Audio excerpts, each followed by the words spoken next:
In today's program, you are going to learn some important things that you can do to save your home. It's one thing to talk about how a house will perform in a major disaster. It's another to actually see it put to the test. When you see a live example of wind or fire destroying a house, you get a clear picture of what's going to get destroyed and what has a chance of surviving. My guest today is Roy Wright, the CEO of the Insurance Institute for Business and Home Safety. Their focus is to identify ways to strengthen homes and businesses to reduce damage caused by severe weather and wildfires.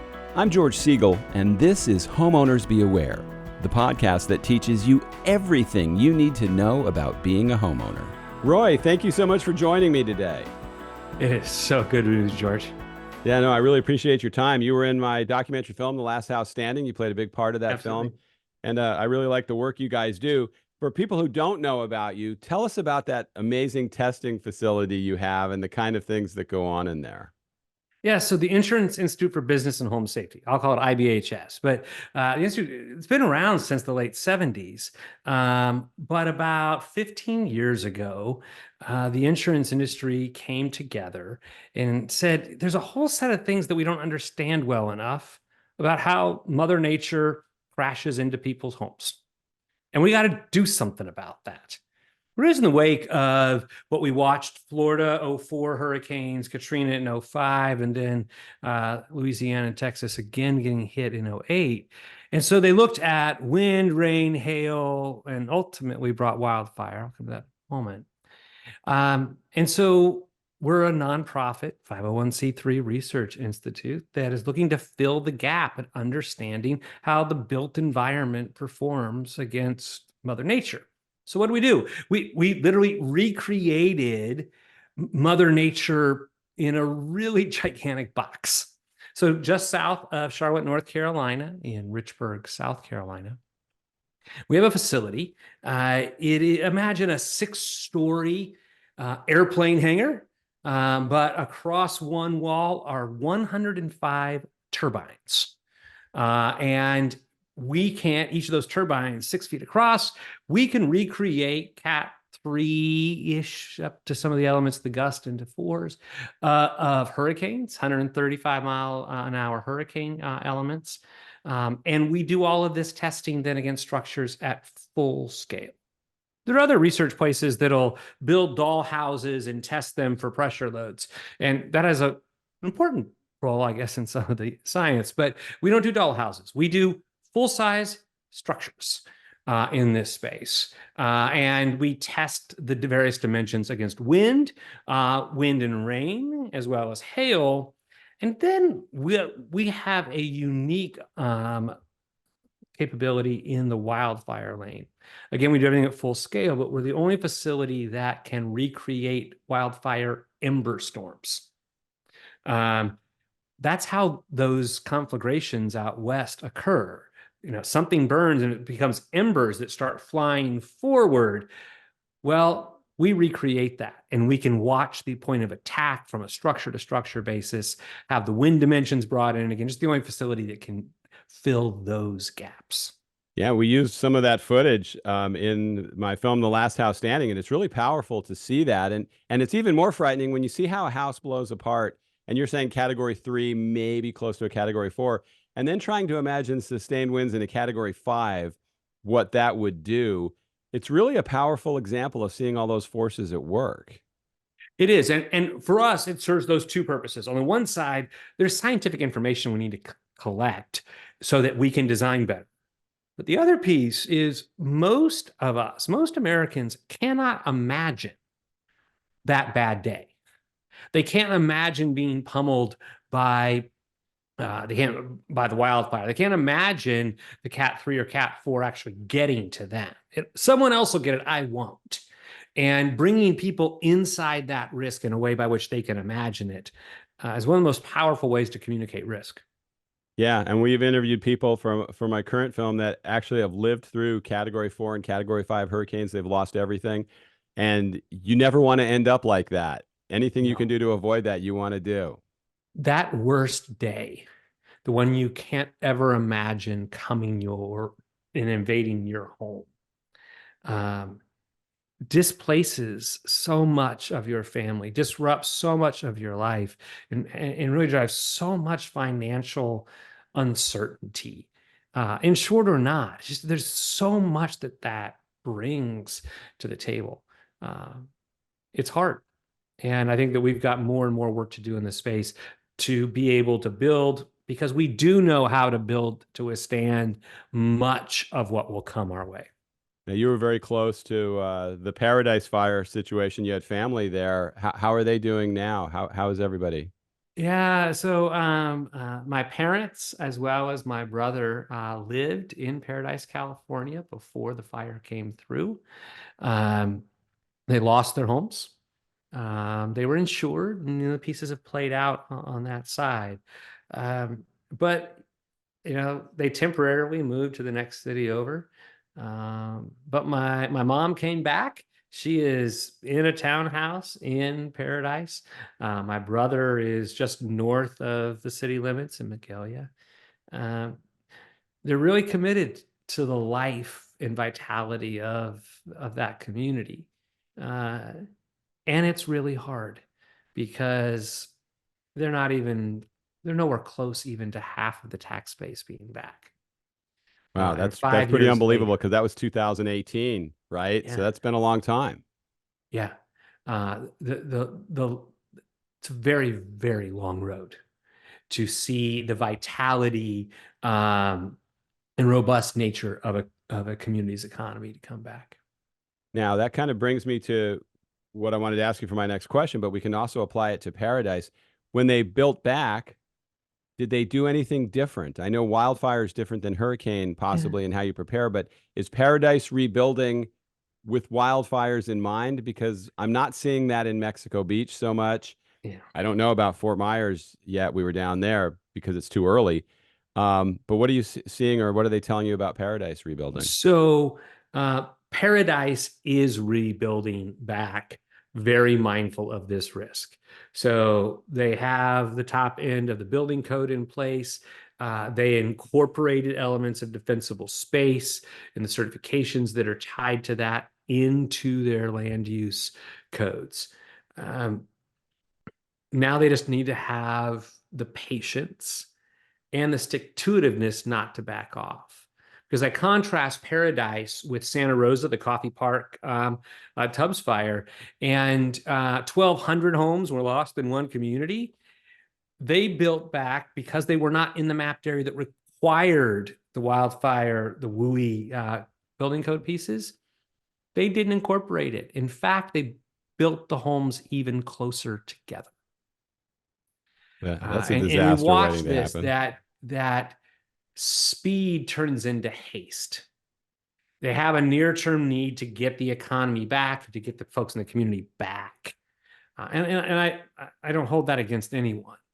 Um, but these calamities come back. They revisit communities in successive decades.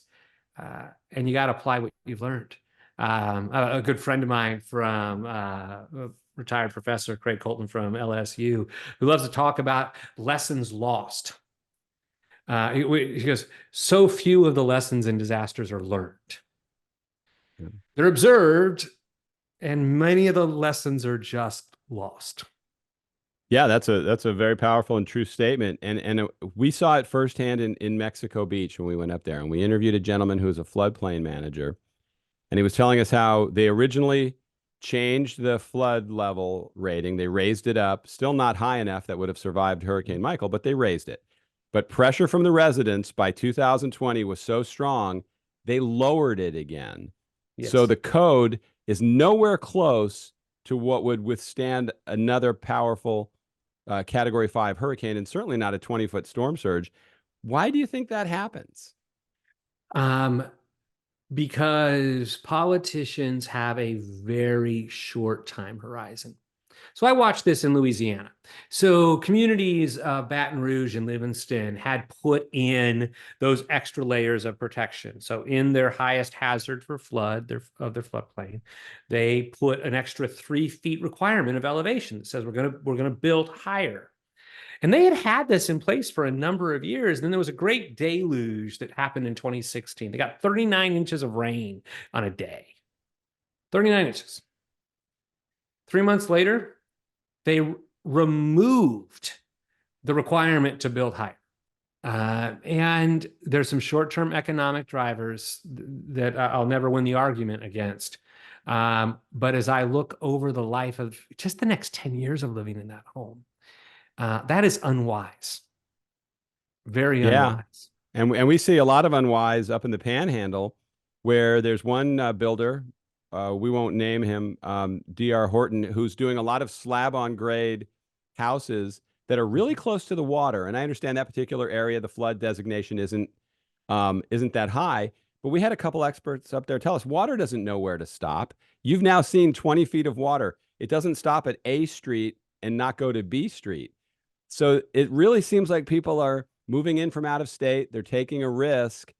And if it just had the Twilight Zone feeling that it could happen again there and be really bad. Well, and this is why building codes are so important, right? I know that for most people, think about building codes and like, oh, there must be some instruction book they keep at City Hall for the builders, right? Most folks just don't understand what it is. And there are some instructions that are included there. But building codes are about safety and survivability. That's why they are in place. And you look in these elements that the point that a builder comes in to a community, they at most have a 3-year time horizon on their investment. So they're concerned about the risk during that window. Yeah. But then a homeowner, they make this purchase, becomes the biggest, most valuable asset they have. And they now have to carry the entire tail of that risk. And so I look at whether you're putting slab on grade in a flood prone area, not giving the elevation you need, not putting the right kind of wind loads and building for those purposes. We know those events not only can happen, but they will happen in that area. And so how do you get the private economy chugging in the right direction? You put the right Jersey barriers in place to nudge them in those places because they know how to build more resilient. And there may be a small increment. It may add 3 or 5% to the cost of that home up front, but that becomes value that increases with the value of the home and lowers the operational cost, particularly in the case of insurance, let alone what it takes to rebuild. Yeah, I wonder how any of these people are going to get insurance. Now, all the houses that are on the water side of the highway seem to be elevated 10 to 14 feet. But now the framing is all wood. And I had an engineer tell us, I don't presume to know anything as much as you guys. That's why I try to talk to people a lot smarter than me, which is a wide open field. They say when you're up higher, the wind is actually stronger, that a wood house on stilts raised up might be more vulnerable up there, and that they really should be building with concrete block. Is it crazy that they're building with wood? So it's not crazy that they're building with wood. What the science says is you need to design, you need to engineer for the continuous load path that's going to come. It has so much to do with the connections. It's less about the wall than how the wall connects to the roof, how the wall connects to the foundation pieces that are there. I hear you. Using concrete blocks appear stronger, and they absolutely are strong. My dad was a bricklayer. I'm all on board down the ICF line of the equation. But I would caution us just to go, oh, wood must be flimsy. If you engineer that structure and particularly deal with those elements, we can engineer a wood frame construction building to withstand those very high winds. It can be done. There's trade-offs in building approaches that are there. I'm a bit more agnostic on which approach you take. I'm really firmly in the lane that says the continuous load path, which is how the floor, the walls, and the roof all connect together so that you can let the wind circle around it rather than break it apart.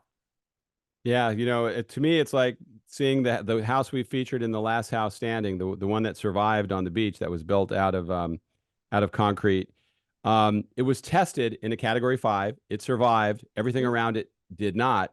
So, but they're not building back around that house that way. It's like you see somebody with a bulletproof vest that works, and then somebody comes up with a different vest and they go, yeah, this should be okay. No, and I want the vest clearly, that worked. yeah, clearly the ICF approach is super strong if it's done properly, right? That you can screw that piece up as well. What I'll tell you about everything else that was in that neighborhood, Florida had pulled back on codes along the panhandle. They were designing to lower wind speeds. Just 200 miles away, they were employing different standards that they knew were better. But someone made a short-term choice. To use a technical term, there was a recency bias. I talked to folks. It can't happen to the panhandle, right? We don't get hurricanes here, let alone strong hurricanes here. And which is to say, I haven't seen hurricanes here. I haven't seen strong hurricanes here. And your life's too short, is way shorter than history. Yeah. And you've probably seen the pictures of that house in Panama City that has now blown over twice. And it happened in January with a tornado. Do you know the picture I'm talking about? I've seen it. I have not been on the ground there, so I want to be cautious about coming to a firm conclusion there. And I'm not asking you for a conclusion. I just was curious what I will tell you that's is twice. A building, a newly constructed building, should be able to withstand what came through. Yeah, now right behind that building, we got a lot of footage of an entire block of apartments that looked like they were brick, but they were really old, that were completely leveled. Yeah, because of unreinforced masonry in a wind event will go down. Yeah. So is there anything, would newer construction have survived the kind of tornado that rolled through there? Absolutely. We know how to construct to withstand 135 mile an hour coming through. Right. So particularly, EF012, if you're using the high wind engineering that is available in this country, you can withstand. There's no question about this. You just have to choose to do it. Right? You go down to the Miami-Dade standards that people talk about. Well, the reason why they talk about them so much is because they are so strong. And to their credit, they've been relentless about it because they know what can come their way. Well, how do you take those pieces in the bottom third of Florida and pull them through? It requires political leadership because we know these things can happen. But the kind of thing that came back through Panama City should have been survivable for new construction. Yeah, if that house is still like that, you need to get down there and see it. It was unbelievable. We got pictures and video from the water side and the other side. It doesn't even look real. It looks like a movie set where they just tipped something over. And then to find out it happened to them one other time, that is really bad luck. There is something about the workmanship there that I would ask some questions about. Yeah, there's no question about that. Now, yet the other day, I interviewed a gentleman who's the CEO of the Tampa Housing Authority. And it was interesting what he told me. For their residents, they're only building concrete block apartment buildings. Yet all throughout Florida, they're building huge apartment complexes out of wood. We saw it in the Panhandle. Yeah. We saw it in Tallahassee and Pasco County. And here in Tampa, like a mile from my house, there's a huge 4-building complex, all of wood, right on the water. That seems kind of crazy. So I think that, this is an element where I'll lean to tell you that you get more value out of that. So I'll remain agnostic. I'm not going to tell you one is superior to the other, but I will tell you that when you do that block construction, there's energy efficiencies they pick up. There's absolute ability to withstand high winds, presuming that the roof is attached properly, because there's not a block roof on that structure. But I do think that that's a place where resilience and energy efficiency, sustainability elements all come together. And I hope we see more of that. I think for the people who live in that new apartment building or complex you're talking about, they're going to see value. They're going to see value in their operational cost of heating and cooling. They're going to see resilience value in that space. They're probably going to see value on the insurance front.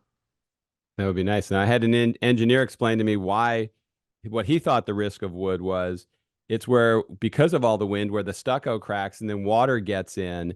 Mhm. That's why Florida has such a bad termite problem because of water intrusion. So I hadn't really even thought of that, but it's like, wow, it's just another thing to worry about.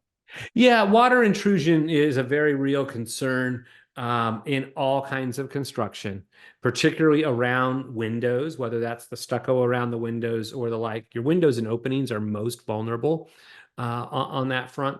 Now, on your research summary page on the website, you rate states along the Atlantic and Gulf Coast based on building code adoption, enforcement, contractor licensing. Now, Florida and South Carolina scored very well, but Texas, Alabama, Mississippi, and Georgia did not get a very good score. They What did is it? not, What? Why is there such a discrepancy with that? because politically they haven't chosen to do the right thing. It really is that simple. They have not chosen to do the right thing.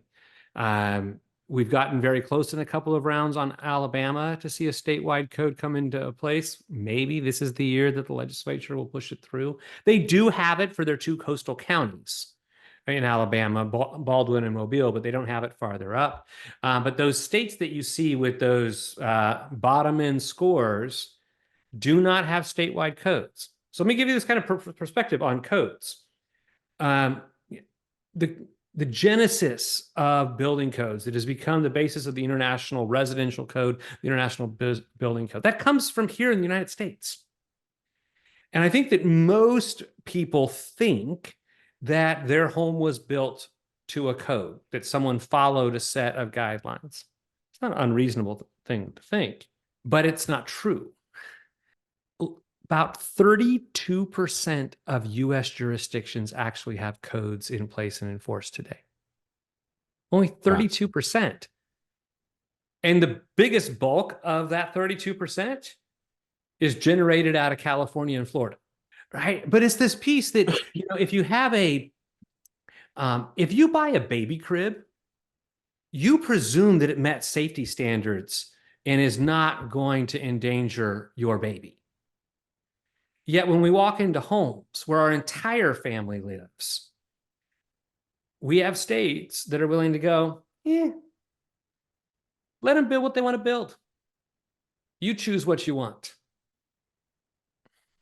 Just, it leaves me in this space that goes, I can't believe that the homeowner that comes in initially, let alone the second or third generation down of homeowner, has any ability to comprehend the kind of risk that they're taking on because wise choices weren't made out of the gate. Yeah, I mean, I hear that loud and clear, and I'm surprised people don't ask more questions. I think we assume, well, this is a complicated thing. If they can build it, they must be building it right. But we do put much more concern, and I bet I guarantee you most people know more about the safety features of their car than the safety features of their house, and that house probably costs 100 times more. I'm so another corollary though on autos. People think they know about their safety features, and they disproportionately do understand those compared to their home. But their car was manufactured at one or two locations in a controlled environment focused on unadulterated quality. Your home could be as many as 100,000 systems all being brought together. All different kinds of contractors came in and did their piece, combined in the next piece, and then people start renovating those homes and expanding those homes. There is no integrated quality control going on in the place you call home. That's why the conductor, I think, is such an important role. It's either the superintendent on the job, then the person who's in charge of them. You need to really interview your builder and understand, where are they finding those subs? Who are the people that are doing all that work? Because every time I don't ask a question, it always comes back to bite me. And I feel like I'm somebody that should know better. So I imagine most people just assume they're being taken care of. They do. And this is why the Fortified program that IBHS runs has become sought out in so many communities, because it adds a set of standards that require verification. So there's a roof dimension that is most prevalent, but a fortified gold designation that looks at the entire house on new construction against this wind and wind-driven rain risk. What are you doing with these pieces? And as I talk with folks, he goes, well, I think it's in my building code. I'm like, no one checked it.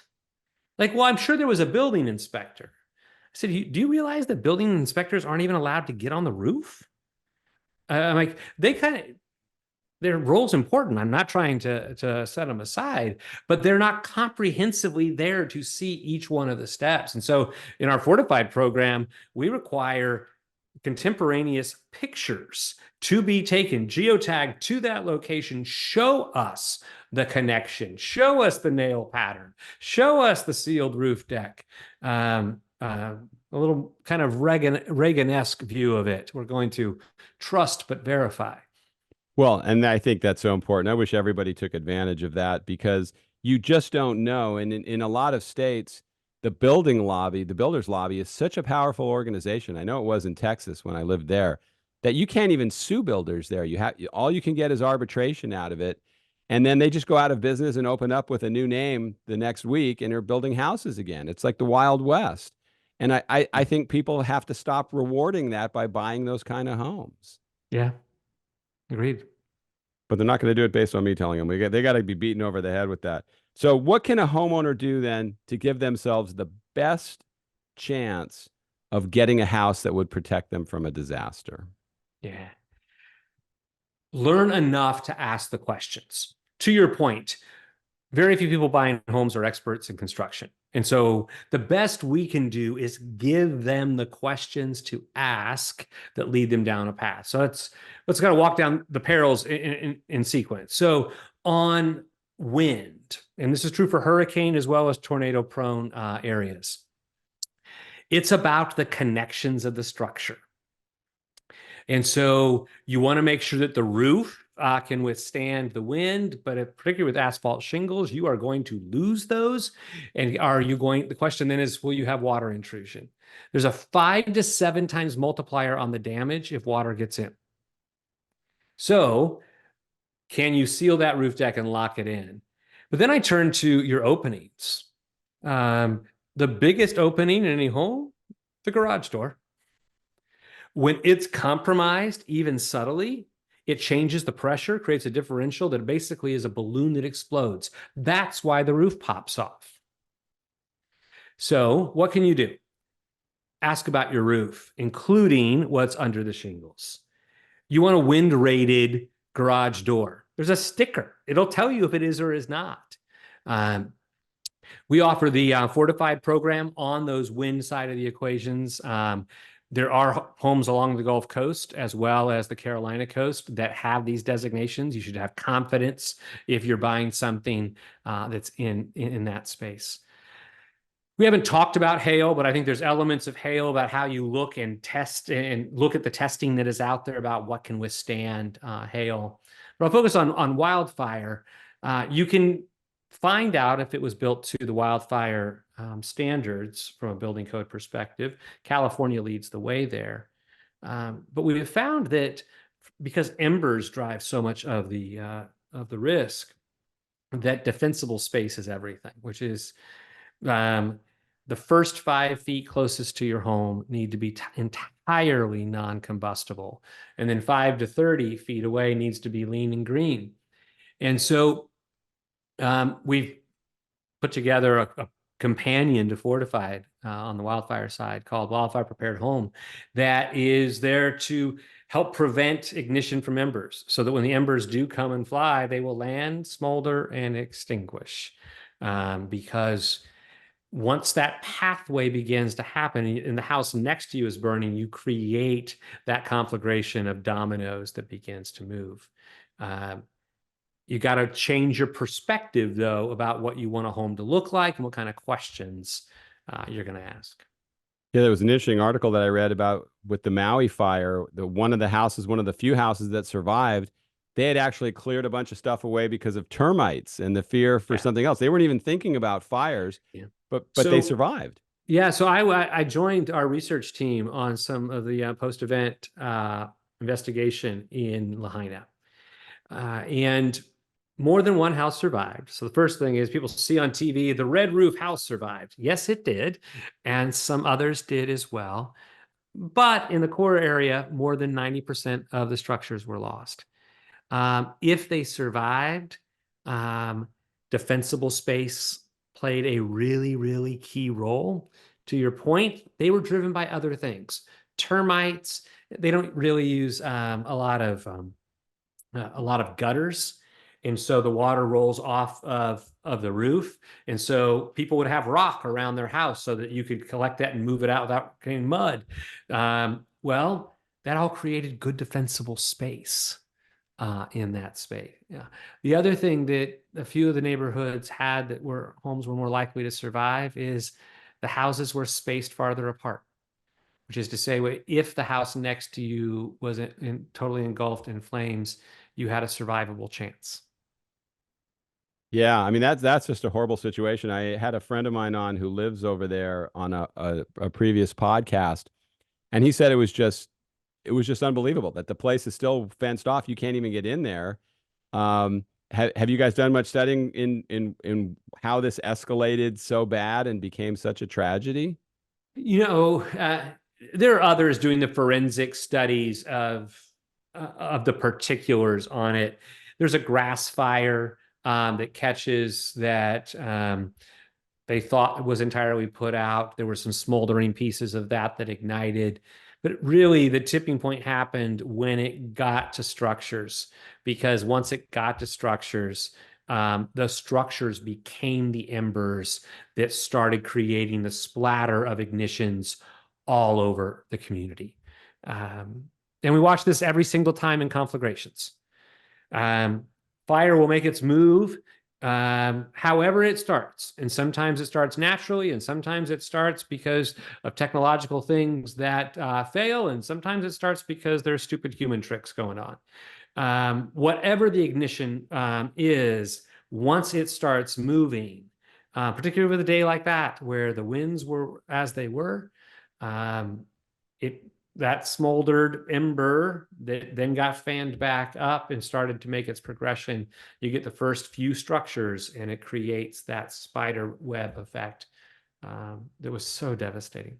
Yeah, I mean, the stories they told of people, the fire department obviously couldn't do anything at that point, but people that had to jump into the ocean to try to save their lives and everything. Yeah. It's just another example of why you want to avoid disaster at all costs, no matter what you have to do.